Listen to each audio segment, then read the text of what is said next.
Good morning student. आज हम class 5 में लेसन नंबर इंग्लिश रीडर का lesson number 12 the story of my experiment with truth के बारे में पढ़ने जा रहे हैं। ये चैप्टर महात्मा गांधी ने लिखा है।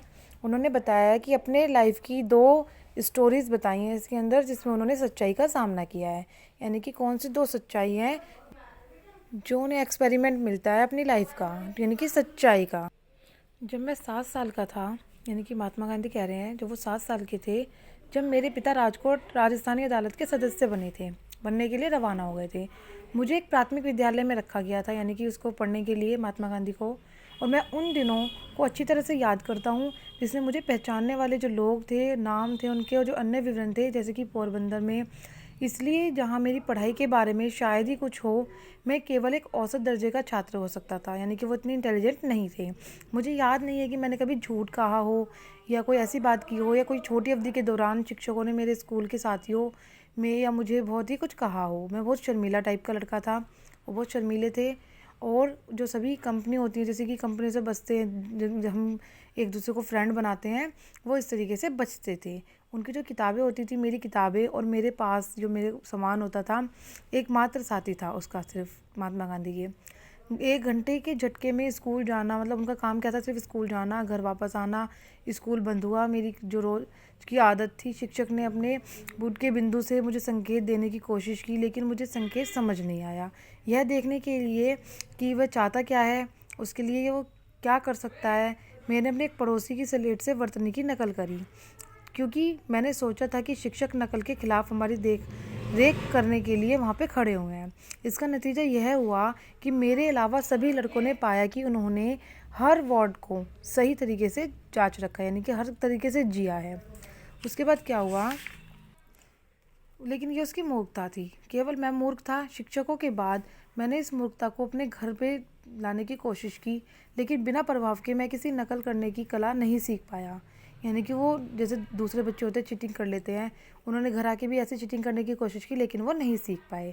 फिर भी यह घटना कम से कम मेरे शिक्षक के प्रति सम्मान मेरे को कमी नहीं कर पाई। यानी कि उसके शिक्षक ने कहा कि नकल कर लो, लेकिन उसने नहीं की, लेकिन फिर भी उसके शिक्षक के जो सम्मान था उसको कम नहीं कर पाए। मैं स्वभाव से बड़ों के लिए जो दोष होते हैं उसके अंधा था। बाद में मुझे उस शिक्षक की कई असफलताओं के बारे में पता चल गया, लेकिन मेरे लिए उनके जो संबंध थे वो समान थे। मतलब मैं उनको फिर भी रिस्पेक्ट करता था, क्योंकि मेरे लिए क्या था, बड़ों का आदेश निभाना सीखा हुआ था उन्होंने।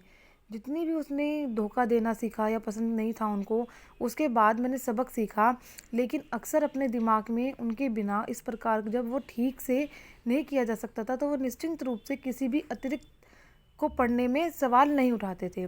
लेकिन किसी तरह मेरी नज़र मेरे पिता की खरीदी गई किताब पर पड़ी। जो किताब उसके पिता ने खरीदी हुई थी उसके ऊपर वो पड़ी। कौन सी थी वो किताब? श्रवण की किताब बच्चों सभी ने पढ़ी होगी। श्रवण कुमार की, जिसके पेरेंट्स अंधे थे, उसके बारे में। उसी समय यात्रा करने वाले जो शोमैन होते हैं, उन्होंने हमारे को अपने बारे में बताया और जगह दिखाई। मेरे द्वारा दिखाई गई तस्वीरों में एक श्रवण जो ले जाया है अपने अंधे माँ बाप को अपने कंधे पर रख के तीर्थ यात्रा करवाता है, उसके माध्यम से थी। माता पिता की पीड़ा का स्वर मुझे अभी भी याद है, अभी भी मेरी यादों में ताज़ा है। पिघलने की धुन मुझे कभी वो नहीं करती, नताका के शांतित किया। गहराई से मैंने अपने इस एक संगीत कार्यक्रम में खेता। इस तरह की एक घटना दूसरे नाटक से जुड़ी हुई है। एक समय एक बार में एक निश्चित नाटक कंपनी द्वारा किए गए नाटक को मैंने लिए उसके पिता की अनुमति प्राप्त की। यह नाटक हरिश्चंद्र के बारे में था। हरिश्चंद्र का नाम भी आपने सुना होगा, जो हमेशा सच बोलते थे।